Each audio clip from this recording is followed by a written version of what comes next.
ಕರ್ತನಲ್ಲಿರುವ ಪ್ರೀತಿ ದೇವ ಜನರೇ, ದೇವರಾಗಿರುವಂಥ ಯೇಸು ಕರ್ತನ ನಾಮದಲ್ಲಿ ನಾನು ನಿಮ್ಮನ್ನು ವಂದಿಸುತ್ತೇನೆ. ಮತ್ತೊಂದು ದಿನದಲ್ಲಿ ನಾವು ಸಂಜೆಗೊಂದು ಸತ್ಯ ಸಂದೇಶ ಅನ್ನುವಂತಹ ಈ ಸಂಚಿಕೆಯಲ್ಲಿ ವಾರಕ್ಕೊಬ್ಬರು ಮಿಷನರಿಗಳ ಚರಿತ್ರೆಯನ್ನು ಕುರಿತಾಗಿ ಧ್ಯಾನಿಸುವ ಹಾಗೆ ಕರ್ತನ ಅನುಗ್ರಹಿಸಿಕೊಟ್ಟಂತಹ ಸಂದರ್ಭಕ್ಕಾಗಿ ನಾನು ದೇವರಿಗೆ ಸ್ತೋತ್ರವನ್ನು ಸಲ್ಲಿಸುತ್ತೇನೆ. ಈ ಸಮಯದಲ್ಲಿ ನಾವು ಪ್ರಾರ್ಥನೆಯೊಟ್ಟಿಗೆ ಈ ಸಂದೇಶವನ್ನಕ್ಕಾಗಿ ನಾವು ಪ್ರಾರಂಭಿಸೋಣ. ಒಳ್ಳೆಯ ತಂದೆ, ನಮ್ಮ ಸರ್ವಶಕ್ತನಾದ ದೇವರೇ, ಲೋಕದಲ್ಲಿರುವಂತಹ ಅನೇಕ ಜನಗಳನ್ನು ನಿನಗೋಸ್ಕರವಾಗಿ ನೀವು ಆರಿಸಿ ತೆಗೆದುಕೊಂಡಿರುವುದಕ್ಕಾಗಿ ಸ್ತೋತ್ರ. ಕೆಲವರನ್ನು ಸಭಾಪಾಲಕರನ್ನಾಗಿಯೂ, ಉಪದೇಶಕರನ್ನಾಗಿಯೂ, ಪ್ರವಾದಿಗಳನ್ನಾಗಿಯೂ, ಅಪೊಸ್ತಲರನ್ನಾಗಿಯೂ, ಸುವಾರ್ತಿಕರನ್ನಾಗಿಯೂ ಮಾಡಲ್ಪಟ್ಟು ನಿನ್ನ ನಾಮವನ್ನು ಮಹಿಮೆಪಡಿಸುತ್ತಿರುವ ಆತನೇ, ಈ ವೇಳೆಯಲ್ಲೂ ಸ್ವಾಮಿ ನಾವು ಧ್ಯಾನಿಸಲಿಕ್ಕಿರುವಂಥ ದೈವ ಮನುಷ್ಯನ ವಿಷಯವಾದಂತಹ ಸಂಗತಿಗಳು ಇದನ್ನು ಕೇಳುವಂಥ ಪ್ರತಿಯೊಬ್ಬೊಬ್ಬರ ಜೀವಿತದಲ್ಲೂ ಮಹತ್ತರವಾದಂಥ ಬದಲಾವಣೆಯನ್ನು ಉಂಟು ಮಾಡುವ ಹಾಗೆ ಕೃಪೆ ಮಾಡಿರಿ. ನಿಮ್ಮ ಕರೆಗಳಿಗೆ ಸಮಸ್ತರನ್ನು ಒಪ್ಪಿಸಿಕೊಡ್ತೀವಿ, ನಡೆಸಿರಿ. ನಮ್ಮ ರಕ್ಷಕನಾದ ಯೇಸು ಕರ್ತನ ನಾಮದಲ್ಲಿ ತಂದೆಯೇ, ಆಮೇನ್. ಕರ್ತನಲ್ಲಿರುವ ಪ್ರೀತಿಯ ದೇವ ಜನರೇ, ದೇವರಾಗಿರುವಂಥ ಯೇಸು ಕರ್ತನ ನಾಮದಲ್ಲಿ ಮತ್ತೊಂದು ಬಾರಿ ನಿಮ್ಮನ್ನು ವಂದಿಸುತ್ತೇನೆ. ವಿಶೇಷವಾಗಿ ನಾವು ಕಳೆದ 2 ವಾರಗಳಿಂದಲೂ ಸಹ ಬ್ರದರ್ ಯೂನ್ರವರ ಕುರಿತಾದಂತಹ ಅವರು ಕರ್ತನಿಗೋಸ್ಕರವಾಗಿ ಅನುಭವಿಸಲ್ಪಟ್ಟಂಥ ತ್ಯಾಗಗಳ ಬಗ್ಗೆ ತಿಳಿದಿದ್ದೇವೆ. ಮುಂದುವರಿಯಲ್ಪಟ್ಟು ಈ ದಿವಸದಲ್ಲಿ ಅವರ ಜೀವಿತದಲ್ಲಿ ನಡೆಯಲ್ಪಟ್ಟಂಥ ಮತ್ತು ಕೆಲವು ಸಂಗತಿಗಳನ್ನು ಸಹ ನಾವು ತಿಳಿದುಕೊಳ್ಳುವವರಾಗಿ ಇದ್ದೇವೆ. ಕಳೆದ ದಿನಗಳಲ್ಲಿ ಅವರು ಸೆರೆಮನೆಯಲ್ಲಿ ಇದ್ದಂತಹ ಸಂದರ್ಭಗಳನ್ನು ಮಾತ್ರವಲ್ಲದೆ ಅವರು ಅನುಭವಿಸಲ್ಪಟ್ಟಂತಹ ನೋವುಗಳೆಲ್ಲವನ್ನು ಸಹ ನಾವು ತಿಳಿದವರಾಗಿದ್ದವು. ಈ ದಿವಸ ಸಹ ಮುಂದುವರಿಯಲ್ಪಟ್ಟು ಅದೇ ಕಾರ್ಯಗಳನ್ನು ನಾವು ಧ್ಯಾನಿಸಲಿಕ್ಕಿದ್ದೇವೆ. ಯೂನ್ರವರು ಸೆರೆಮನೆಯಿಂದ ಹೊರಗೆ ಬಂದಂತಹ ಅನೇಕ ದಿವಸಗಳು ಇತರ ಕ್ರೈಸ್ತರ ಹೆಸರನ್ನು ಸಹ ಯೂನ್ ತನ್ನ ಹೆಸರನ್ನು ಹೇಳದೇ ಇದ್ದುದರ ನಿಮಿತ್ತವಾಗಿ ಇನ್ನೂ ಭಯಂಕರವಾಗಿ ಚೈನಾ ದೇಶದ ಸೈನಿಕರಿಂದಲೂ ಕಾವಲುಗಾರರಿಂದಲೂ ಸಹ ಅವರು ಬಾಧಿಸಲ್ಪಟ್ಟರು. ಅವರು ಯಾವ ಊರಿನವರು ಎಂಬುದನ್ನು ಬೇರೆ ರೀತಿಯಲ್ಲಿ ಕಂಡುಹಿಡಿದರು. ಯೂನ್ರವರ ಊರಿನ ಕಾವಲುಗಾರರು ಸಹ ಇವರ ಗುರುತನ್ನು ಹೇಳಿದರು. ಅವರು ಯಾರೆಂದು ಗೊತ್ತಾದ ಮೇಲೆ ಇನ್ನೂ ಭಯಂಕರವಾಗಿ ಇವರನ್ನು ಹಿಂಸಿಸಿದರು. ಅವರ ಕೈಗಳಿಗೆ ಬೇಡಿ ಹಾಕಿ ನೇತು ಹಾಕಿದರು. ಹಾಗೆಯೇ ವ್ಯಾನನ್ನು ಜೋರಾಗಿ ಓಡಿಸುತ್ತಿದ್ದರು. ಯೂನ್ರವರ ಸ್ಥಿತಿ ಹೇಗಿದ್ದಿರಬಹುದು ಆಲೋಚನೆ ಮಾಡ್ರಿ. ಅವ್ರನ್ನ ವ್ಯಾನ್ನಲ್ಲಿ ಕೂರಿಸಿಕೊಂಡು ಕೈಗಳಿಗೆ ಬೇಡಿಯನ್ನು ಹಾಕಲ್ಪಟ್ಟು ತಲೆ ಕೆಳಗೆ ಹಾಕಲ್ಪಟ್ಟು ಆ ವ್ಯಾನಲ್ಲಿ ಕೂರಿಸಿಕೊಂಡು ಜೋರಾಗಿ ಓಡಲ್ಪಡ್ತಾ ಇದ್ರು. ಈ ಕಡೆಯಿಂದ ಆ ಕಡೆಯಿಂದ ಅವರನ್ನು ಓಲಾಡಿ ಅರ್ಧ ಜೀವಂತವಾಗಿರಿಸಿದ್ರು. ರಕ್ತ ಅವರ ಶರೀರದಿಂದ ಸುರಿತಾ ಇತ್ತು. ಹುಚ್ಚು ಹಿಡಿದವರ ಹಾಗೆ ವ್ಯಾನನ್ನು ಓಡಿಸ್ತಾ ಇದ್ರು. ಆ ನೋವಿನ ಮಾತುಗಳಿಂದ ವಿವರಿಸಲಿಕ್ಕೆ ಸಾಧ್ಯವಾಗೋದಿಲ್ಲ. ಅವರು ಜ್ಞಾನ ತಪ್ಪಿ ಬಿದ್ದರೆ ವಿದ್ಯುತ್ ಕಂಬಿಗಳಿಂದ ಅವರಿಗೆ ಕರೆಂಟನ್ನು ಕೊಟ್ಟು ಎಚ್ಚರಪಡಿಸ್ತಾ ಇದ್ರು. ಈಗಲೂ ಅವರನ್ನು ಅದನ್ನು ನೆನೆಸಿಕೊಂಡ್ರೆ ಬೆಚ್ಚಿ ಬೀಳುತ್ತಾರೆ. ಅವರು ದೇವರನ್ನು ನೋಡಿ ಕೂಗಿಕೊಳ್ಳುತ್ತಾ ಇದ್ರು. ದೇವರೇ, ನನ್ನ ಆತ್ಮವನ್ನು ತೆಗೆದುಕೋ ಎಂಬುದಾಗಿ ಕೂಗಿಕೊಳ್ಳುತ್ತಾ ಇದ್ರು. ಯಾಕಂದರೆ ಇನ್ನು ಈ ಕಷ್ಟಗಳನ್ನು ನನ್ನಿಂದ ಸಹಿಸಿಕೊಳ್ಳಲಿಕ್ಕೆ ಸಾಧ್ಯವಾಗುತ್ತಿಲ್ಲ ಎಂಬುದಾಗಿ ಹೇಳಿ ಅವರು ಜೋರಾಗಿ ಅಳುತ್ತಾ ಇದ್ರು. ಆಗ ದೇವರು ಅವರೊಂದಿಗೆ ಮಾತನಾಡಿ, ಯೂನ್, ನಾನು ಯಾರೆಂದು ನೀನು ತಿಳಿಯಬೇಕಾದರೆ ನೀನು ಇನ್ನೂ ಕಷ್ಟಗಳನ್ನು ಅನುಭವಿಸಲೇಬೇಕು. ನಾನು ಅನುಭವಿಸಿದ ಕಷ್ಟಗಳು ನೀನು ಅನುಭವಿಸಲಿಲ್ಲವಲ್ಲ. ನಿನ್ನ ಪರಿಸ್ಥಿತಿಯು ನನಗೆ ಚೆನ್ನಾಗಿ ಗೊತ್ತಿದೆ. ಈಗ ನಿನಗೆ ವಿಶ್ರಾಂತಿ ಅಗತ್ಯವಿದೆ ಎಂದು ಹೇಳಿದರು. ದೇವರಲ್ಲಿ ವಿಶ್ರಾಂತಿ ಅಗತ್ಯ ಎಂಬುದನ್ನು ಯೂನ್ರವರು ಅರಿತುಕೊಂಡರು. ದೇವರೇ, ನಾನು ಬಾಯಿ ತೆರೆಯುವುದಿಲ್ಲ, ಬಾಯಿ ಮುಚ್ಚಿಕೊಂಡು ಈ ವೇದನೆಯನ್ನು ಅನುಭವಿಸುತ್ತೇನೆ ಎಂದರು. ಇಷ್ಟು ಭಯಂಕರವಾಗಿ ಹಿಂಸಿಸಿ ತಿರುಗಿ 2 ದಿನಗಳಾದ ನಂತರ ಸೆರೆಮನೆಗೆ ಕರೆದುಕೊಂಡು ಹೋದರು. 10 ಜನ ಕಾವಲುಗಾರರನ್ನು ಅವರ ಮೇಲೆ ನೇಮಿಸಿದರು. ಪರಲೋಕ ಮನುಷ್ಯನು ಯಾರೆಂಬುದನ್ನು ನೋಡಲು ಜನರು ಕಾದಿದ್ದರು. ರಕ್ತ ಸುರಿಯುತ್ತಿದ್ದರೂ ಅವರ ಬಾಯಿ ತೆರೆಯಲೇ ಇಲ್ಲ. ನಿನ್ನ ಜೊತೆಗಾರರನ್ನೆಲ್ಲ ಹುಡುಕಿ ಸೆರೆಮನೆಗೆ ಹಾಕುತ್ತೇವೆ ಎಂಬುದಾಗಿ ಹೇಳಿ ಕಾವಲುಗಾರರು ಬೆದರಿಕೆಯನ್ನು ಹಾಕಿದರು. ಆಗ ಅವರು ತಾಳ್ಮೆಯಿಂದ ಕೊಟ್ಟ ಉತ್ತರ, ಕಠಿಣವಾದ ಉಪದ್ರವಗಳ ಮಧ್ಯದಲ್ಲಿಯೂ ಸಭೆಯು ಬೆಳೆಯುತ್ತದೆ ಎಂಬುದೇ. ಸೆರೆ ಹಿಡಿಯಲ್ಪಟ್ಟವರೊಳಗೆ ಯೂನ್ರವರಿಗೆ ಮಾತ್ರವೇ 4 ವರ್ಷ ದಂಡನೆಯನ್ನು ವಿಧಿಸಲ್ಪಟ್ಟರು. ಇತರರಿಗೆ 2 ವರ್ಷಗಳ ಕಾಲ ಶಿಕ್ಷೆ ಆಯಿತು. ಸೆರೆಮನೆಯಲ್ಲಿ ಹಾಕಿದಾಗ ಯೂನ್ ಯೋಚಿಸುತ್ತಾರೆ, ಯೇಸು ಕ್ರಿಸ್ತನು ಹೇಗೆ 40 ದಿವಸಗಳು ಉಪವಾಸ ಇದ್ದರು ಎಂದು. ವಿಶ್ರಾಂತಿ ಪಡೆಯಲು ಉಪವಾಸ ಮಾಡಲು ಇದೇ ತಕ್ಕ ಸಮಯ ಎಂದು ಅವರು ಆಲೋಚನೆ ಮಾಡಿಕೊಂಡು ಉಪವಾಸವಿರುತ್ತಾರೆ. ಅಂದಿನಿಂದ ಯೂನ್ರವರು ಆಹಾರವನ್ನು ತೆಗೆದುಕೊಳ್ಳುವುದನ್ನು ನಿಲ್ಲಿಸಿಬಿಟ್ಟರು. ಕಾವಲುಗಾರರು ತನ್ನ ಕುಟುಂಬವನ್ನು ಕಾಣಲು ಅಪ್ಪಣೆ ಕೊಡುವವರೆಗೆ ಉಪವಾಸ ಮುಂದುವರಿಸಿದರು. ಎಂಥದೇ ಕಷ್ಟ ಬಂದರೂ ನಿನ್ನನ್ನು ಅಲ್ಲಗೆಳೆಯಲಾರನೆ ಎಂದರು. ಸೆರೆಮನೆಯಲ್ಲಿ ಕಾವಲುಗಾರರು ಕೈದಿಗಳನ್ನು ಬಹಳವಾಗಿ ಭಯಂಕರವಾಗಿ ಹೊಡೆಯುತ್ತಿದ್ದರು.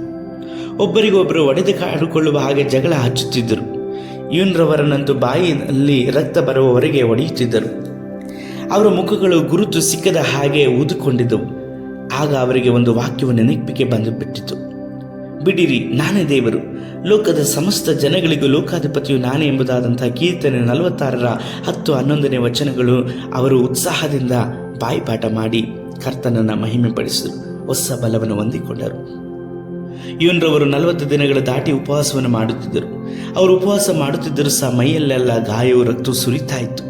ಕಾವಲುಗಾರರು ಯಾವಾಗ ಅವನು ಸಾಯ್ತಾನೆ ಎಂಬುದಾಗಿ ಹೇಳಿ ಎದುರು ನೋಡುತ್ತಾ ಇದ್ರು. ಇದಕ್ಕೋಸ್ಕರವಾಗಿ ಅವರು ಪಂದ್ಯ ಕಟ್ಟುತ್ತಾ ಇದ್ರು.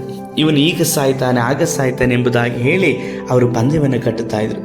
ಒಂದು ದಿನ ರಾತ್ರಿ ಮುಂದೆ ಅವರು ಎದುರಿಸಲು ಒಂದು ಭಯಂಕರ ಶೋಧನೆಯ ಬಗ್ಗೆ ದರ್ಶನ ಕಂಡರು. ಹಾಗೆಯೇ ನಡೆಯಿತು.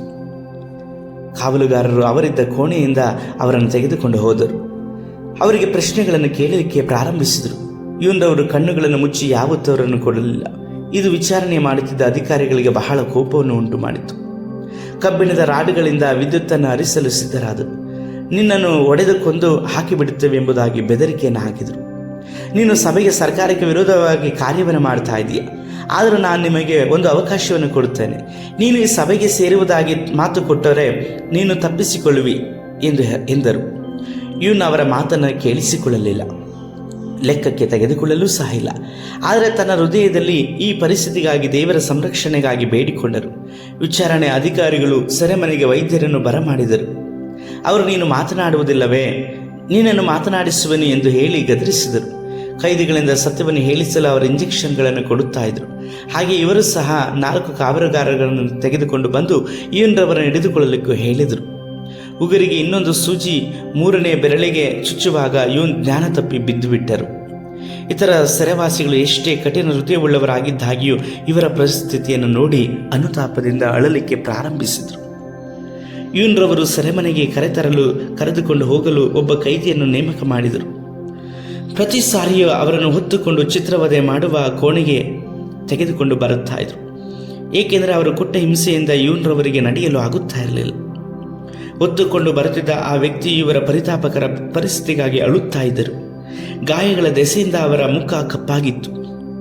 ಇತರ ಕೈದಿಗಳಿಗೆ ಇವನರವರ ಪರಿಸ್ಥಿತಿ ಒಂದೆಡೆ ಆಶ್ಚರ್ಯವಾಗಿತ್ತು. ಇಷ್ಟೊಂದು ನೋವುಗಳನ್ನು ಹೇಗೆ ಸಹಿಸಿಕೊಳ್ಳುತ್ತಾ ಇದ್ದಾರೆ ಎಂಬುದಾಗಿ ಹೇಳಿ ಅವರು ಆಲೋಚಿಸಿದರು. ಅವರಲ್ಲಿ ಕೆಲವರು ಕ್ರೈಸ್ತರಾಗಿ ಮಾರ್ಪಟ್ಟರು. ಕಲ್ಪನೆ ಮಾಡಲಿಕ್ಕೂ ಆಗದೇ ಇರುವಂಥ ಹಿಂಸೆಗಳು. ಇಷ್ಟು ಹಿಂಸೆಗಳ ಮಧ್ಯದಲ್ಲಿಯೂ ಸಹ ಬದುಕಿರುವುದೇ ಆಶ್ಚರ್ಯ, ಒಂದು ದೊಡ್ಡ ಅದ್ಭುತವಾಗಿತ್ತು. ಅಂತಹ ಪರಿಸ್ಥಿತಿಯಲ್ಲಿ ಇವನರವರು ಇತರ ಕೈದಿಗಳಿಗೋಸ್ಕರವಾಗಿ ಅವರು ಪ್ರಾರ್ಥಿಸ್ತಾ ಇದ್ದರು. ಇತರ ಕೈದಿಗಳು ಇದರಲ್ಲಿದ್ದ ಆದರಣ ಕರುಣೆಯನ್ನು ನೋಡಿ ಆಶ್ಚರ್ಯಪಟ್ಟರು. ಇತರ ಸೆರೆ ಕೈದಿಗಳು ಸಿದ್ಧಪಡಿಸಿ ಅವರಿಗೆ ಸುವಾರ್ತೆಯನ್ನು ಹೇಳುವಂತೆ ಮಾಡುತ್ತಾ ಇದ್ದರು. ಮಾತ್ರವಲ್ಲದೆ ಇವನರವರು ದಿನೇ ದಿನೇ ಬಲಹೀನರಾದರು. ಕೆಲವು ಸಮಯಗಳಲ್ಲಿ ನಾನು ಸತ್ತು ಹೋಗುತ್ತೇನೆಂದು ಅವರಿಗೆ ಅನಿಸುತ್ತಿತ್ತು. ಆದರೂ ಅವರು ದೃಢವಾದ ನಂಬಿಕೆಯಿಂದಲೇ ಇದ್ದರು. ಈ ರೀತಿಯ ಅವರ ದೃಢ ನಿರ್ಧಾರ ಜನರನ್ನು ಬೆಚ್ಚಿ ಬೀಳಿಸುವಂತೆ ಮಾಡುತ್ತಿತ್ತು. ಈ ಸುದ್ದಿ ಊರಲ್ಲೆಲ್ಲ ಹಬ್ಬಿತ್ತು. ಸಭೆಯವರನ್ನು ಬಲಪಡಿಸುತ್ತಾ ಇತ್ತು. ಇವನು ಉಪವಾಸವನ್ನು ಆರಂಭಿಸಿ ಸ್ವಂತ ಇಚ್ಛೆಯಿಂದಲ್ಲ, ದೇವರು ಅವರೊಂದಿಗೆ ಮಾತನಾಡಿ ಬಲಪಡಿಸುತ್ತಾ ಇದ್ದರು. ಈ ದಿನಗಳಲ್ಲಿ ಅವರು ಶರೀರ, ಆತ್ಮ, ಪ್ರಾಣ ಎಲ್ಲವೂ ವಿಶ್ರಾಂತಿ ಅನುಭವವನ್ನು ಪಡೆದು ಅವರು ಉಪವಾಸ ಮಾಡುವಾಗ ಸೈತಾನನು ಅವರ ಬಳಿ ಬಂದು, ನೀನು ಬದುಕುವುದು ಸ್ವಲ್ಪ ಕಾಲ ಮಾತ್ರ, ಆದ್ದರಿಂದ ತಿನ್ನು, ಕುಡಿ ಎಂದು ಕೆಟ್ಟ ಆಲೋಚನೆಗಳನ್ನು ಕೊಡುತ್ತಾ ಇದ್ದರು. ಆಗ ಮನುಷ್ಯನ ರೊಟ್ಟಿ ತಿಂದ ಮಾತ್ರಕ್ಕೆ ಬದುಕುವುದಿಲ್ಲ ಎಂಬುದಾಗಿ ಯೇಸು ಕರ್ತನು ಹೇಳಿದ ಹಾಗೆ ದೇವರ ಮಾತಿಂದ ಬರೋಡುವಂತಹ ಒಂದೊಂದು ಮಾತುಗಳಿಂದ ಬದುಕುನು ಎಂಬುದಾಗಿ ಹೇಳಿ ಅವರು ನೆನಪಿಗೆ ತಂದುಕೊಂಡು ಅದನ್ನು ಪದೇ ಪದೇ ಉಚ್ಚರಿಸುತ್ತಾ ಇದ್ದರು. ಊಟವನ್ನೇ ಮಾಡದೆ ಈ ಮನುಷ್ಯನ ಕುರಿತು ಅವರೆಲ್ಲರಿಗೂ ಆಶ್ಚರ್ಯವಾಗಿತ್ತು. ಇವನು 38 ದಿನಗಳ ಉಪವಾಸ ಮುಗಿಸಿ 39ನೇ ದಿನದ ಉಪವಾಸವನ್ನು ಆರಂಭಿಸುವಾಗ ದೇವರನ್ನು ನೋಡಿ ಕೂಗಿದರು, ದೇವರೇ, ಯಾಕೆ ನನ್ನನ್ನು ಬಿಟ್ಟಿದ್ದಿ? ದೂರವಾಗಿದ್ದು ಯಾಕೆ? ನನ್ನ ಆತ್ಮವನ್ನು ತೆಗೆದುಕೊಂಡು ನನಗೆ ಬಿಡುಗಡೆಯನ್ನು ಕೊಡು ಎಂಬುದಾಗಿ ಹೇಳಿ ಪ್ರಾರ್ಥಿಸಿದರು. ಈಗಲೇ ಅವರಿಗೆ ಒಂದು ದರ್ಶನ ಉಂಟಾಯಿತು. ದೇವರ ದರ್ಶನದ ಮುಖಾಂತರವಾಗಿ ಅವರಿಗೆ ಮಾತನಾಡಿದರು. ಬೀಗ ಹಾಕಿದ ಬಾಗಿಲುಗಳು ತೆರೆಯಲ್ಪಟ್ಟಿರುವುದನ್ನು ಕಂಡರು. ರಾತ್ರಿಯಲ್ಲಿ ಪ್ರಕಾಶಿಸಿದ ಮಿಂಚಿನಂತೆ ಒಂದು ಪ್ರಕಾಶವು ಕಂಡಿತು. ಅದರಿಂದ ಒಂದು ಶಬ್ದ, ನಾನು ಈ ಬಾಗಿಲನ್ನು ನಿನಗಾಗಿ ತೆರೆದಿದ್ದೇನೆ, ಯಾರಿಗೂ ಇದನ್ನು ಮುಚ್ಚಲಾಗುವುದಿಲ್ಲ ಎಂದು. ಈ ದರ್ಶನವನ್ನು ಕಂಡ ನಂತರ ಇವನು, ದೇವರೇ, ನೀನು ಕಬ್ಬಿಣದ ಬಾಗಿಲನ್ನು ತೆಗೆಯಬಲ್ಲೆ, ಹೌದು, ಆದರೆ ನಾನು ಬಹಳ ಬಲಹೀನನಾಗಿರುವೆನಲ್ಲ, ನನಗೆ ನಡೆಯಲು ಆಗುತ್ತಿಲ್ಲ, ನಾನು ಇಲ್ಲಿಯೇ ಇರುತ್ತೇನೆ ಎಂದರು. ಆದರೆ ಇವನರವರು ತಾನು ಸೆರೆಯಿಂದ ಹೊರಗೆ ಹೋಗುತ್ತಿರುವಂತೆ ಅವರಿಗೆ ಅನಿಸಿತು. ಅವರ ಶರೀರದಿಂದ ಆತ್ಮವು ಎಲ್ಲಿಗೋ ಹೋಗುತ್ತಿರುವಂತೆ ಅವರಿಗೆ ಅನಿಸುತ್ತಿತ್ತು. ಈಗ ನಾನು ಅತಿ ಶೀಘ್ರವಾಗಿ ದೇವರನ್ನು ಕಾಣಲು ಹೋಗುತ್ತೇನೆ ಎಂದು ಅವರಿಗೆ ಅನಿಸಿತು. ಈ ಸಮಯದಲ್ಲಿ ನೀನು ಉಪವಾಸವನ್ನು ಮಾಡುವ ಅಗತ್ಯವಿಲ್ಲ ಎಂದು ಸೈತಾನನು ಹೇಳುತ್ತಿದ್ದನು. ಆದರೂ ಸೈತಾನನೇ ನನ್ನ ಮುಂದೆ ನಿಲ್ಲಬೇಡ ಎಂದು ಹೇಳುವಷ್ಟರ ಮಟ್ಟಿಗೆ ಬಲವನ್ನು ಹೊಂದಿದರು. ದೇವರನ್ನು ಸಂಪೂರ್ಣವಾಗಿ ಹತ್ತುಕೊಂಡರು. ಎರಡನೇ ಸಾರಿ ಸೈತಾನನು ತಿರುಗಿ ಬಂದನು. ಯೇಸು ಮಾಡಿದ ಉಪವಾಸಕ್ಕಿಂತ ಹೆಚ್ಚಾಗಿ ನೀನು ಉಪವಾಸ ಮಾಡುತ್ತೀಯಾ? ಒಬ್ಬ ವಿದ್ಯಾರ್ಥಿಯಾಗಿದ್ದು ಉಪಾಧ್ಯಾಯರನ್ನು ಮೀರಿಸುವೆಯಾ ಎಂದು ಹೇಳಿದರು. ಮೂರನೇ ಸಾರಿ ಯೂನ್ರವರ ಉಪವಾಸ 72 ದಿನವಾಯಿತು. ತನ್ನ ಕುಟುಂಬದವರನ್ನು ಅವರು ಸಂಧಿಸುವ 2 ದಿವಸಗಳ ಹಿಂದೆ ಸೈತಾನನು ಯೂನ್ರವರನ್ನು ಸಂಧಿಸಿದನು. ಈ ಸಾರಿ ಅವನು ತಂದ ಶೋಧನೆ ಬಹಳ ಕಠಿಣವಾದದ್ದು. ಈ ಸಾರಿ ನಿನ್ನ ಉಪವಾಸದಿಂದ ನೀನು ಸತ್ತೇ ಹೋಗುವಿ. ನಿನ್ನ ತಾಯಿಯನ್ನು ಹೆಂಡತಿಯನ್ನು ನೋಡಿಕೊಳ್ಳುವವರು ಯಾರು? ನಿನ್ನ ಹೆಂಡತಿ ಮಕ್ಕಳಿಲ್ಲದೆ ಸಾಯಬೇಕಾ ಎಂಬುದಾಗಿ ಬಲವಂತ ಮಾಡಿದರು. ಈ ಸಮಯದಲ್ಲಿ ಯೂನ್ರವರು ಸಭೆಯವರನ್ನು ಪ್ರಾರ್ಥನೆಯಲ್ಲಿ ಎತ್ತಿ ಹಿಡಿಯುವ ದರ್ಶನವನ್ನು ಕಂಡರು. ಆದರೂ ಯೂನ್ರವರ ಪ್ರಾರ್ಥನೆಯು ದೇವರೇ ನನ್ನನ್ನು ತೆಗೆದುಕೋ ಎನ್ನುತ್ತಿದ್ದರು. ಆದರೆ ದೇವರು ಯೂನ್ರವರನ್ನು ಸಾಯಲಿಕ್ಕೆ ಬಿಡಲಿಲ್ಲ. ಯೂನ್ರವರು ಸ್ವಾರ್ಥಿಗಾಗಿ ರಕ್ತಸಾಕ್ಷಿಗಳಾಗಿ ಸತ್ತವರ ಚಿಂತೆಯಲ್ಲಿಯೇ ಇದ್ದರು. ಕೊನೆಯದಾಗಿ ಯೂನ್ರವರು ಕುಟುಂಬದವರನ್ನು ನೋಡಲಿಕ್ಕೆ ಅನುಮತಿ ಸಿಕ್ಕಿತು.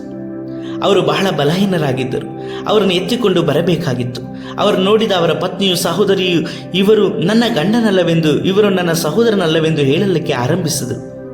ನೋಡಲು ಯೂನ್ರವರು ಬರೀ ಮೂಳೆ ಚರ್ಮವಾಗಿದ್ದರು. ಅವರ ತಾಯಿ ಕೂಡ ಅವರ ಗುರುತನ್ನು ಹಿಡಿಯಲಿಕ್ಕೆ ಸಾಧ್ಯವಾಗಲಿಲ್ಲ. ಯೂನ್ರವರನ್ನು ಕುಟುಂಬದವರು ಸಂಧಿಸಿದ ನಂತರ ದೇವರು ಈಗ ನೀನು ಊಟ ಮಾಡು ಎಂದು ಅಪ್ಪಣೆ ಕೊಟ್ಟರು. ಬಹಳ ದುಃಖದಿಂದ ಅವರನ್ನು ನೋಡಿ, ನಿಮ್ಮ ಹತ್ತಿರ ರೊಟ್ಟಿಯು ದ್ರಾಕ್ಷರಸವು ಇದೆಯಾ? ಇಂದು ನಾನು ರಾತ್ರಿ ಭೋಜನ ಸಂಸ್ಕಾರವನ್ನು ತೆಗೆದುಕೊಳ್ಳಬೇಕೆಂದಿರುತ್ತೇನೆ ಎಂದರು. ಅವರು ಅದಕ್ಕಾಗಿ ಸಿದ್ಧರಾಗಿ ಬಂದಿರಲಿಲ್ಲ.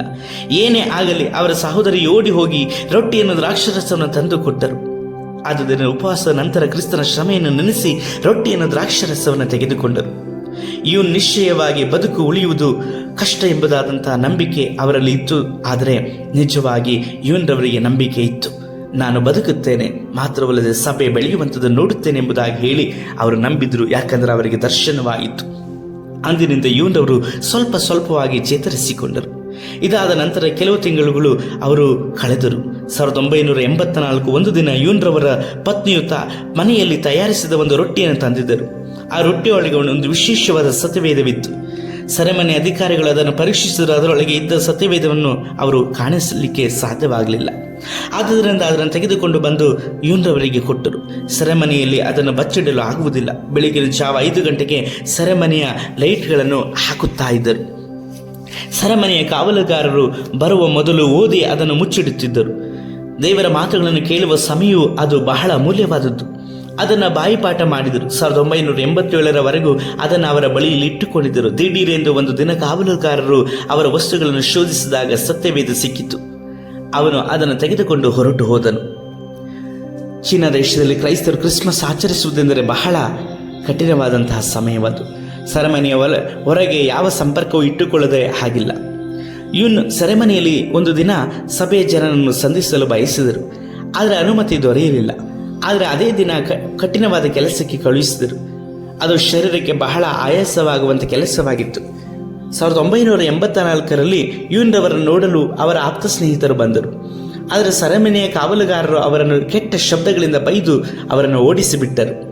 ಆ ಸಮಯದಲ್ಲಿ ಯೂನ್ರವರು ದೇವರನ್ನು ನೋಡಿ ಪ್ರಾರ್ಥಿಸಿದರು. ದೇವರೇ, ಹೇಗಾದರೂ ಮಾಡಿ ಅವರನ್ನು ಸಂಧಿಸುವಂತೆ ಮಾಡು ಎಂದು ಕೇಳಿದರು. ಸೆರೆಮನೆಯ ಅಧಿಕಾರಿಯು ಅಲ್ಲಿ ನಿಂತಿದ್ದರು. ಅವರನ್ನು ನೋಡಿ, ಅಯ್ಯ, ಬಹಳ ದೂರದಿಂದ ನನ್ನ ಸ್ನೇಹಿತರು ಬಂದಿದ್ದಾರೆ, ಅವರೊಂದಿಗೆ ಸ್ವಲ್ಪ ಸಮಯ ಮಾತನಾಡಲು ಅವಕಾಶ ಮಾಡಿಕೊಡಿರಿ ಎಂದು ಕೇಳಿದಾಗ ಮರು ಮಾತಿಲ್ಲದೆ ಒಪ್ಪಿಕೊಂಡರು. ಯೂನ್ರವರಿಗೆ ಅಪರಿಮಿತವಾದ ಸಂತೋಷ. ಅವರನ್ನು ಮಾತನಾಡಿಸಲು ಬಾಗಿಲಿಗೆ ಓಡಿದರು. ಅವರನ್ನು ಸಂಧಿಸಲು ಅಲ್ಲಿನ ತಂಪಾದ ಕೋಣೆಯಲ್ಲಿ ಅವರೆಲ್ಲರನ್ನು ಕೂತುಕೊಂಡರು. ಅಲ್ಲಿ ಇದ್ದಿಲನ್ನು ಹರಡಿದ್ದರು. ಬಹಳ ಅಶುದ್ಧವಾದ ಸ್ಥಳ ಅದು. ಅಲ್ಲಿ ಅವರೆಲ್ಲರೂ ಮೊಣಕಾಲೂರಿ ಕ್ರಿಸ್ಮಸ್ ದಿನವನ್ನು ಆಚರಿಸಿಕೊಂಡರು, ನೆನಪಿಸಿಕೊಂಡರು. ದೇವರು ಆ ದಿನವೇ ಅವರಿಗೆ ಕ್ರಿಸ್ಮಸ್ ಸಂದೇಶವನ್ನು ಕೊಟ್ಟರು. ಅದನ್ನು ಯೂನ್ರವರು ಆ ಸಹೋದರರಿಗೆ ಹಂಚಿಕೊಂಡರು. ಯೇಸು ಪರಲೋಕ ಮಹಿಮೆಯನ್ನು ಬಿಟ್ಟು ಕೊಟ್ಟಿಗೆಯಲ್ಲಿ ಹುಟ್ಟಿದನು, ಬಹಳ ಕಷ್ಟವಾದ ಹಾದಿಯಲ್ಲಿ ನಡೆದನು. ಯೇಸು ನಡೆದ ಮಾರ್ಗದಲ್ಲಿ ನಾವು ಸಹ ನಡೆಯಬೇಕು ಎಂದು ನಮ್ಮಿಂದ ನಿರೀಕ್ಷಿಸುತ್ತಾರೆ. ಸಮಯ ಹೋದುದೇ ತಿಳಿಯದ ಕೈಗಳನ್ನೆತ್ತಿ ಕಣ್ಣೀರಿಂದ ದೇವರ ಸನ್ನಿಧಿಯಲ್ಲಿ ದಿಢೀರೆಂದು ಬಾಗಿಲನ್ನು ತಟ್ಟಿದ ಶಬ್ದವು ಭಯದಿಂದ ಕೇಳಿದರು. ಆ ಅಧಿಕಾರಿ ಕೋಪದಿಂದ, ಇಲ್ಲೇನು ಮಾಡುತ್ತಿರುವಿರಿ? ನಿಮ್ಮ ವೈರಾಗ್ಯದ ಕಾರಣದಿಂದಲೇ ಸೆರೆಮನೆಗೆ ಹಾಕಲ್ಪಟ್ಟಿದ್ದೀರಿ. ಇಲ್ಲಿಯೂ ಅದೇ ಕಾರ್ಯವನ್ನು ಮಾಡುತ್ತಿರುವಿರಲ್ಲ ಎಂದು ಬೈದು ಶಪಿಸಿದರು. ನಿನ್ನನ್ನು ಒಂಟಿಯಾಗಿರುವ ಕೋಣೆಗೆ ತಳ್ಳುತ್ತೇನೆ ಎಂದರು. ಸೆರೆಮನೆ ಅಧಿಕಾರಿಯು ಕಾವಲುಗಾರರನ್ನು ಕರೆದು ಅವರನ್ನು ಸೆರೆಮನೆಗೆ ತಳ್ಳಿ ಎಂದು ಆಜ್ಞೆ ಮಾಡಿದರು. ಯೂನ್ರವರು ಎದ್ದು ಸೆರೆಮನೆಯ ಅಧಿಕಾರಿಯ ಮುಂದೆ ನಿಂತರು. ಸೆರೆಮನೆಯಲ್ಲಿರುವ ಎಲ್ಲ ಅಧಿಕಾರಿಗಳಿಗಿಂತಲೂ ಇವರೇ ದೊಡ್ಡವರು. ಅವರ ಮುಖದ ಎದುರಿಗೆ ಬೆರಳನ್ನು ನೀಡಿ, ನೀನು ಮನುಷ್ಯರಿಗೆ ವಿರೋಧವಾಗಿ ಅಲ್ಲ, ದೇವರಿಗೆ ವಿರೋಧವಾಗಿ ಕಾರ್ಯವನ್ನು ಮಾಡುತ್ತಿರುವಿ. ನೀನು ಮೊಣಕಾಲೂರಿ ಈಗಲೇ ನಿನ್ನ ಪಾಪಗಳನ್ನು ಒಪ್ಪಿಕೊಂಡು ಅರಕೆ ಮಾಡು, ಕರ್ತನಾದ ಯೇಸು ಕ್ರಿಸ್ತನನ್ನು ಅಂಗೀಕರಿಸಿಕೊ ಎಂದು ಆಜ್ಞೆ ಮಾಡಿದರು. ಸೆರೆಮನೆ ಅಧಿಕಾರಿ ತನ್ನನ್ನೇ ಮರೆತು ಮೊಣಕಾಲೂರಿದರು, ತನ್ನ ಪಾಪಗಳನ್ನು ಒಪ್ಪಿಸಿಕೊಟ್ಟರು. ನಿಜವಾಗಿಯೂ ಅವರು ದೇವರನ್ನು ಅಂಗೀಕರಿಸಿದರು. ಯೂನ್ರವರನ್ನು ನೋಡಲು ಬಂದ ಸ್ನೇಹಿತರನ್ನು ಹಿಂದಕ್ಕೆ ಕಳುಹಿಸಿದರು. ಸೆರೆಮನೆಯಲ್ಲಿ ನಡೆದ ಆ ಅದ್ಭುತವು ಎಲ್ಲರಿಗೂ ಆಶ್ಚರ್ಯವನ್ನು ಉಂಟು ಮಾಡಿತು. ಯೂನ್ರವರ ನೋಡಲು ಬಂದ ಸ್ನೇಹಿತರು ಸಭೆಗೆ ಕ್ರಿಸ್ಮಸ್ ಸಂದೇಶವನ್ನು ಹೊತ್ತು ತಮ್ಮ ಊರಿಗೆ ಹಿಂತಿರುಗಿದರು. ಸೆರೆ ಅಧಿಕಾರಿ ನೂತನ ಸೃಷ್ಟಿಯಾದನು. ಅಂದಿನಿಂದ ಯೂನ್ರವರು ಸೆರೆಮನೆಯಲ್ಲಿ ಕ್ರಿಸ್ತನ ಸುವಾರ್ತೆಯನ್ನು ಸಾರಿದವರು ಕಾಣದವರ ಹಾಗೆ ಅನುಮತಿಸಿದರು. ಯೂನ್ರವರ ಕುಟುಂಬದ ಜೀವಿತ ಕಷ್ಟಕರವಾಗಿತ್ತು. ಸೆರೆಮನೆಯ ಕಾರಣದಿಂದಾಗಿ ಅಗಲಿಕೆ ವೇದನೆಗಳು ಅವರನ್ನು, ಅವರ ಪತ್ನಿಯನ್ನು ಬಾಧಿಸಿದರೂ ಅವರಿಬ್ಬರ ಪ್ರೀತಿ ಆಳವಾಗಿತ್ತು. ಎಂಥ ಪರಿಸ್ಥಿತಿಯಲ್ಲಿಯೂ ಅವರಲ್ಲಿ ಕೊರತೆಗಳು ಕಂಡು ಬರಲೇ ಇಲ್ಲ, ಏಕೆಂದರೆ ಇಬ್ಬರು ಸೇವೆಗೆ ತಮ್ಮನ್ನು ಒಪ್ಪಿಸಿಕೊಟ್ಟಿದ್ದರು. ಒಂದು ಸಾರಿ ಯೂನ್ರವರು ಒಂದು ಕಠಿಣವಾದ ಸಂದರ್ಭವನ್ನು ಎದುರಿಸಬೇಕಾಯಿತು. ಸೆರೆಮನೆಯಲ್ಲಿದ್ದಾಗ ಒಂದು ಸಾರಿ ಅವರನ್ನು ನೋಡಲು ಅವರ ಹೆಂಡತಿ ಮಕ್ಕಳು ಬಂದಿದ್ದರು. ಅವರ ಪರಿಸ್ಥಿತಿಯನ್ನು ಕಂಡು ಅವರೆಲ್ಲರಿಗೂ ಅತೀವ ದುಃಖವಾಯಿತು. ಮಕ್ಕಳ ಪರಿಸ್ಥಿತಿಯನ್ನು ನೋಡಿದ ಯೂನ್ರವರು ಕರುಳ ಕಿತ್ತು ಬಂತು. ಹರಿದ ಬಟ್ಟೆ, ಹರಿದ ಶೂಗಳನ್ನು ನೋಡಿ ಅಳಲಾರಂಭಿಸಿದರು. ಮಕ್ಕಳಿಗೆ ಯಾವ ರೀತಿಯಲ್ಲಿಯೂ ಸಹಾಯ ಮಾಡಲಾಗದ ಸ್ಥಿತಿ, ಶಾಲೆಗೆ ಕಟ್ಟಬೇಕಾದ ಹಣವನ್ನು ಕಟ್ಟಲಾಗದ ಸ್ಥಿತಿ. ಅವರಿಗೆ ಜೀವನವೇ ಒಂದು ಹೋರಾಟವೆನಿಸಿತು. ಏಕೆಂದರೆ ಸೆರೆಮನೆಗಳಲ್ಲಿದ್ದ ಸಮಯಕ್ಕಿಂತಲೂ ತಲೆ ಮರೆಸಿಕೊಂಡಿದ್ದ ಸಮಯಗಳು ಅಧಿಕವಾಗಿತ್ತು. ಇವರು ಒಂದು ಕಡೆ, ಮಕ್ಕಳು ಒಂದು ಕಡೆ, ಪತ್ನಿ ಒಂದು ಕಡೆ, ಹೀಗೆ ಅಗಲಿಕೆಯಲ್ಲಿ ಜೀವಿಸಿದ್ದೇ ಹೆಚ್ಚು. ಇವನು ತನ್ನ ಕುಟುಂಬಕ್ಕಾಗಿ ಮಾತ್ರವಲ್ಲ, ಸಭೆ ಹಾಗೂ ಸೇವೆಗಾಗಿ ಎಲ್ಲ ಕಾರ್ಯಗಳಲ್ಲಿಯೂ ಕರುಣೆಯುಳ್ಳವರಾಗಿದ್ದರು. ಸೆರೆಮನೆಯಲ್ಲಿ ಕೈದಿಗಳಾಗಿರುವ ಪಾಸ್ಟರ್ ಅವರ ಕುಟುಂಬಗಳಿಗಾಗಿಯೂ ಅವರು ಮುಖ್ಯತ್ವವನ್ನು ಕೊಡುತ್ತಿದ್ದರು. 1990 ಇಸ್ವಿಯಲ್ಲಿ ಸಹೋದರ ಯೂನ್ರವರ ಮುಖಂಡತ್ವದಲ್ಲಿ ಲಿಂಗ್ ಆನ್ ಗುಂಪು ಚೀನಾದಲ್ಲಿ ಸುಮಾರು 10 ಲಕ್ಷ ಜನಗಳುವಂಥ ಸಭೆಯಾಗಿ ಮಾರ್ಪಟ್ಟಿತು. ಇದಕ್ಕೆ ವಿರೋಧವಾಗಿ ಸರ್ಕಾರ ಏನೇ ಯೋಜನೆಗಳನ್ನು ಹಾಕಿಕೊಂಡರೂ, ಉಪದ್ರವಗಳು ಬಂದರೂ ಸಹ ಸೇವೆ ನಿಲ್ಲಲಿಲ್ಲ. ಸಹೋದರ ಯೂನ್ರವರು ಕುಟುಂಬ ಪ್ರಾರ್ಥನೆ ಗುಂಪುಗಳ ನಾಯಕರಾದರು. ಮಾತ್ರವಲ್ಲದೆ ಅನೇಕ ಸೆರೆಮನೆ ಅಧಿಕಾರಿಗಳು, ಕಾವಲುಗಾರರು ಸಹ ಇವರನ್ನು ಹಿಡಿಯಲಿಕ್ಕಾಗಿ ಪ್ರಯತ್ನ ಮಾಡುತ್ತಾ ಇದ್ದರು. ಕ್ರೈಸ್ತ ಮುಖಂಡರನ್ನು ಸೆರೆ ಹಿಡಿದಾಗಲೆಲ್ಲ ಯೂನ್ರವರು ಎಲ್ಲಿ, ಪರಲೋಕದ ಮನುಷ್ಯ ಎಲ್ಲಿ ಎಂಬುದಾಗಿ ಕೇಳುತ್ತಾ ಇದ್ದರು. ಸಿನಿ ಮುಖಂಡರ ಹತ್ತಿರ ಬಳಿಯಲ್ಲಿಯೂ ಸಹ ಎಲ್ಲರೂ ಹಿಡಿಯಲ್ಪಟ್ಟರೂ ಯೂನ್ರವರು ಮಾತ್ರ ಹೊರಗೆ ಇದ್ದುಕೊಂಡು ಕಾರ್ಯಕ್ರಮಗಳನ್ನು ನಡೆಸುತ್ತಲೇ ಇದ್ದರು. ಇವರಲ್ಲಿ ಸೇವಕರು ಒಬ್ಬರಿಗೊಬ್ಬರು ಸಹಾಯ ಮಾಡುತ್ತಿದ್ದರು. ಯೇಸು ಕ್ರಿಸ್ತನ ಶಿಲುಬೆ ಮಾರ್ಗದಲ್ಲಿ ನಡೆಯಲು ಎಲ್ಲರೂ ಉತ್ಸುಕರಾಗಿದ್ದರು. ಚೀನಾ ಕ್ರಿಸ್ತನಿಗೆ ಸ್ವಂತ ಎಂಬುದಾಗಿ ಹೃದಯದಲ್ಲಿ ತೀರ್ಮಾನ ಮಾಡಿಕೊಂಡರು. ಯೂನ್ರವರ ಜೀವಿತ ಚೀನಾದ ಸಭೆಯ ಒಂದಕ್ಕೊಂದು ಹೆಣೆದುಕೊಂಡಿತ್ತು ಎಂಬುದನ್ನು ಅರ್ಥ ಮಾಡಿಕೊಂಡರು. ನನ್ನ ಮೇಲ್ನಾಡಿನ ಚಿಂತೆಯು ಚೀನಾದ ಸಭೆಗಳ ಮಾರ್ಗಗಳು ನನಗೆ ಕಠಿಣವಾಗಿತ್ತು. ಆದರೂ ನಾನು ಅವರಿಗೆ ಹೋಗುತ್ತಿರುವ ಮಾರ್ಗಗಳನ್ನು ಕಂಡು ಆಶ್ಚರ್ಯಪಟ್ಟೆನು. ನೀವು ಕೂಡ ಅದನ್ನು ಅರ್ಥೈಸಿಕೊಳ್ಳುತ್ತೀರೆಂದು ನಾನು ನಂಬುತ್ತೇನೆ. ಚೀನಾದ ಸಭೆಯ ವಿಷಯಗಳನ್ನು ತಿಳಿದುಕೊಳ್ಳಬೇಕಾದರೆ ಅಪೊಸ್ತಲರ ಕೃತ್ಯಗಳನ್ನು ಓದಿದರೆ ಸರಿಯಾಗಿ ತಿಳಿದುಕೊಳ್ಳಬಹುದು. ಮುಂದಿನದು ಏನು ಎಂಬುದೇ ನಮ್ಮ ಮುಂದಿರುವ ಪ್ರಶ್ನೆ ಎಂಬುದಾಗಿ ಯೂನ್ರವರು ಯೋಚಿಸ್ತಾ ಇದ್ದರು. ವೈಯಕ್ತಿಕವಾದ ರೀತಿಯಲ್ಲಿ ಚೀನಾದಲ್ಲಿರುವ ಸಹೋದರರಿಗೂ ಸಹೋದರಿಯರಿಗೂ ಒಂದೊಂದು ಜವಾಬ್ದಾರಿಗಳನ್ನು ಕೊಡಬೇಕು ಎಂಬುದಾಗಿ ಅರಿತುಕೊಂಡರು. ಅವರನ್ನು ಉತ್ಸಾಹಪಡಿಸಲು ನಾವು ಏನಾದರೂ ಮಾಡಬೇಕು, ಅವರಿಗೆ ಯಾವುದಾದರೂ ರೀತಿಯಲ್ಲಿ ಸಹಾಯ ಮಾಡಬೇಕು. ಸಹೋದರ ಯೂನ್ರವರು ಹಾಗೂ ಸಂಗಡಿಗರು ದೇವರ ಸೇವೆಯನ್ನು ಸತ್ಯದಿಂದ ಮಾಡುವಾಗ ಕಠಿಣವಾದ ಮಾರ್ಗದಲ್ಲಿ ಅವರು ಹೋಗಬೇಕಾಗುತ್ತೆ ಎಂಬುದಾಗಿ ಅರಿತಿದ್ದರು. ನಾವು ಅವರಿಗಾಗಿ ಆಸಕ್ತಿಯಿಂದ ಪ್ರಾರ್ಥಿಸುವುದು ನಮ್ಮ ಜವಾಬ್ದಾರಿಯೂ ಸಹ ಇದೆ, ಹೌದಲ್ವಾ? ಜಗತ್ತಿನ ಸೇವೆ ಚೀನಾ ದೇಶಕ್ಕಾಗಿ ಪ್ರಾರಂಭಿಸಿದೆ. ಚೀನಾದಲ್ಲಿ ಮರೆಯಾಗಿ ಸೇವೆ ಮಾಡುತ್ತಿರುವ ಕ್ರೈಸ್ತರು ಕ್ರಿಸ್ತನ ಶರೀರವಾಗಿರುವ ಸಭೆಗೋಸ್ಕರವಾಗಿ ಸಹಾಯ ಮಾಡುವ ರೀತಿಯಲ್ಲಿ ಈಗ ಲಕ್ಷಗಟ್ಟಲೆ ಸತ್ಯವೇದವನ್ನು ಕೊಡುತ್ತಿರುವವರಾಗಿದ್ದಾರೆ. ಆದರೆ ನಮ್ಮೊಂದಿಗೆ ಸೇವೆ ಮಾಡಲು ಅನೇಕ ಸ್ನೇಹಿತರ ಅಗತ್ಯವಿದೆ ಎಂಬುದಾಗಿ ಹೇಳಿ ಯೂನ್ರವರು ಭಾವಿಸಿಕೊಳ್ಳುತ್ತಾರೆ. ಧಾರಾಳವಾಗಿ ಸತ್ಯವೇನು ವಿನಿಯೋಗಿಸುವುದಕ್ಕೂ ಸೆರೆಮನೆಯಲ್ಲಿರುವ ಕ್ರೈಸ್ತ ವಿಶ್ವಾಸಿಗಳ ಕುಟುಂಬಗಳಿಗಾಗಿ ಸಹಾಯ ಮಾಡಲಿಕ್ಕಾಗಿಯೂ ಅವರು ವ್ಯವಸ್ಥೆಯನ್ನು ಮಾಡುತ್ತಾ ಇದ್ದಾರೆ.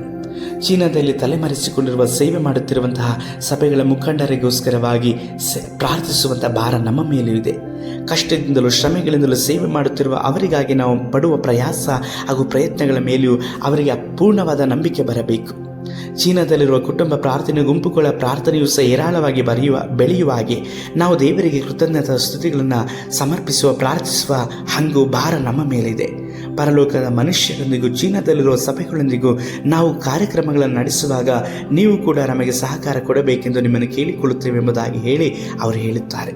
ಹೌದು ಪ್ರಿಯರೇ, ಚೀನಾ ದೇಶದಲ್ಲಿ ಇಂದು ಸುವಾರ್ತೆ ಹರಡಿಕೊಳ್ಳುವ ಹಾಗೆಯೂ ಚೀನಾ ದೇಶ ಯೇಸುವಿಗೆ ಸ್ವಂತ ಮಾತ್ರವಲ್ಲದೆ ನಮ್ಮ ಭಾರತ ದೇಶ ಯೇಸುವಿಗೆ ಸ್ವಂತವಾಗಬೇಕಾದರೆ ನಮ್ಮ ಪ್ರಾರ್ಥನೆ, ನಮ್ಮ ತ್ಯಾಗ, ನಮ್ಮ ವೈರಾಗ್ಯದ ಜೀವಿತವನ್ನು ಯೇಸು ಕರ್ತನು ನಿರೀಕ್ಷಿಸ್ತಾ ಇದ್ದಾರೆ. ಇಂದಿಗೂ ಸಹ ಬ್ರದರ್ ಯೂನ್ರವರು ಚೀನಾ ದೇಶದಲ್ಲಿ ಸೇವೆಯನ್ನು ಮಾಡ್ತಾ ಇದ್ದಾರೆ. ಎಂಥ ಕಠಿಣ ಪರಿಸ್ಥಿತಿಗಳಲ್ಲೂ ಸಹ ಅವರು ದೇವರ ಸೇವೆಯನ್ನು ಬಿಟ್ಟುಕೊಡಲಿಲ್ಲ. ಇಂದು ಪ್ರಿಯರೇ, ನಿಮಗಿರುವಂಥ ಕಠಿಣ ಪರಿಸ್ಥಿತಿಗಳು ಅದು ಕರ್ತನ ಮಹಿಮೆಗೋಸ್ಕರವಾಗಿ ಆಗಿದೆ ಎಂಬುದಾಗಿ ಹೇಳಿ ತಿಳಿದುಕೊಂಡು ನೀವು ಯೇಸು ಕರ್ತನ ಮೇಲೆ ನಂಬಿಕೆಯನ್ನು ನಿರೀಕ್ಷೆಯನ್ನು ಉಳ್ಳವರಾಗಿ ನಡೆಯುವುದಾದರೆ ನಿಮ್ಮನ್ನು ಸಹ ದೇವರಾಗಿರುವಂಥ ಕರ್ತನು ಬ್ರದರ್ ಯೂನ್ರವರಿಗಿಂತಲೂ ಬಹಳವಾಗಿ ಉಪಯೋಗಿಸುವವರಾಗಿ ಇದ್ದಾರೆ. ನಾವು ಪ್ರಾರ್ಥಿಸೋಣ. ಸರ್ವಶಕ್ತನಾದ ದೇವರೇ, ಬ್ರದರ್ ಯೂನ್ರವರನ್ನು ಚೀನಾ ದೇಶದ ಉಜ್ಜೀವನಕ್ಕೋಸ್ಕರವಾಗಿ ಉಪಯೋಗಿಸುತ್ತಾ ಇರುವಂಥ ದೇವರು, ಇನ್ನೂ ಅವರನ್ನು, ಅವರ ಸೇವೆಯನ್ನು, ಅವರ ಜೊತೆಯಲ್ಲಿರುವಂಥ ಜೊತೆ ಸೇವಕರನ್ನು ಬಹಳವಾಗಿ ಉಪಯೋಗಿಸಿರಿ ಎಂಬುದಾಗಿ ನಾವು ಪ್ರಾರ್ಥಿಸ್ತೇವೆ. ಮಾತ್ರವಲ್ಲ, ನಮ್ಮ ಭಾರತ ದೇಶದಲ್ಲೂ ಸಹ ಉಜ್ಜೀವನವನ್ನು ಕೊಂಡು ಬನ್ನಿರಿ ಅಪ್ಪ. ನನ್ನೊಡನೆ ಪ್ರಾರ್ಥಿಸ್ತಾ ಇರುವಂತಹ ಈ ಸಹೋದರಿಗಿರುವಂಥ ಎಲ್ಲ ಕಠಿಣ ಪರಿಸ್ಥಿತಿಗಳು, ಸವಾಲುಗಳು, ಸಮಸ್ಯೆಗಳೆಲ್ಲವನ್ನು ನೀವು ಕರ್ತನೆ ಜಯಿಸುವಂಥ ಕೃಪೆ ಮಾಡಿ ಇವರನ್ನು ಬಹಳವಾಗಿ ಉಪಯೋಗಿಸಿರಿ ಎಂಬುದಾಗಿ ಪ್ರಾರ್ಥಿಸ್ತೇವೆ. ನಮ್ಮ ಕರ್ತನೆ, ನಿಮಗೆ ಮಾಡುತ್ತೀರಿ ಎಂಬುದಾಗಿ ನಾವು ನಂಬುತ್ತೇವೆ. ನಿಮಗೆ ಸ್ತೋತ್ರ. ನಿಮ್ಮ ಕರಗಳಿಗೆ ಸಮಸ್ತರನ್ನು ಒಪ್ಪಿಸಿಕೊಡುತ್ತೇವೆ, ನಡೆಸಿರಿ. ನಮ್ಮ ರಕ್ಷಕನಾದ ಯೇಸು ಕರ್ತನ ನಾಮದಲ್ಲಿ ತಂದೆಯೇ, ಆಮೇನ್. ಕರ್ತನಿರುವ ಪ್ರೀತಿ ದೇವ ಜನರೇ, ಈ ಒಂದು ಮಿಷನರಿ ಚರಿತ್ರೆ ನಿಮಗೆ ಉಪಯೋಗವಾಯಿತು ಎಂಬುದಾಗಿ ನಾನು ನಂಬುತ್ತೇನೆ. ಇದು ನಿಮಗೆ ನಿಜವಾಗಿ ಪ್ರಯೋಜನಕರವಾಗಿ ಇರುವುದಾದರೆ ಮತ್ತೊಬ್ಬರಿಗೆ ಈ ಸಂದೇಶವನ್ನು ಕಳುಹಿಸಲ್ಪಡ್ರಿ. ಅವರು ಕೂಡ ಕರ್ತನ ಆಶೀರ್ವಾದವನ್ನು, ಬಲವನ್ನು ಹೊಂದಿಕೊಳ್ಳಲಿ. ಮಾತ್ರವಲ್ಲದೆ ನಿಮ್ಮ ಯಾವುದೇ ಪ್ರಾರ್ಥನಾ ಮನವಿಗಳಿರುವುದಾದರೆ ನಮ್ಮೊಡನೆ ನೀವು ಹಂಚಿಕೊಳ್ಳಬಹುದು. ನಿಮಗಾಗಿ ನಾವು ಪ್ರಾರ್ಥಿಸಲು ಆಸಕ್ತಿಯೂ ಸಂತೋಷವುಳ್ಳವರಾಗಿಯೂ ಇದ್ದೇವೆ. ಮಾತ್ರವಲ್ಲದೆ ಕರ್ತನ ಬರೋಣ ತಡವಾಗುವುದಾದರೆ ಮತ್ತೊಂದು ದಿನದಲ್ಲಿ ನಾವು ಸಂಜೆಗೊಂದು ಸತ್ಯ ಸಂದೇಶ ಅನ್ನುವಂಥ ಈ ಸಂಚಿಕೆಯಲ್ಲಿ ಕೂಡಿ ಬರೋಣ. ಅಲ್ಲಿವರೆಗೂ ನಮಗೋಸ್ಕರವಾಗಿಯೂ ನಾವು ಈ ಸಂದೇಶವನ್ನು ನಿಮ್ಮ ಬಳಿಗೆ ಹೊತ್ತು ತರಲಿಕ್ಕೋಸ್ಕರವಾಗಿಯೂ ಬೇಕಾದಂಥ ಎಲ್ಲ ಅಗತ್ಯತೆಗಳನ್ನು ಕರ್ತನು ತಾನೇ ಹೊಂದಿಸಿಕೊಡುವ ಹಾಗೆ ಪ್ರಾರ್ಥನೆ ಮಾಡಿರಿ. ಕರ್ತನು ನಿಮ್ಮನ್ನು ಯೇಸು ಕರ್ತನ ನಾಮದಲ್ಲಿ ಹೇರಾಳವಾಗಿ ಆಶೀರ್ವಾದ ಮಾಡಲಿ. ಶುಭ ಸಂಜೆ.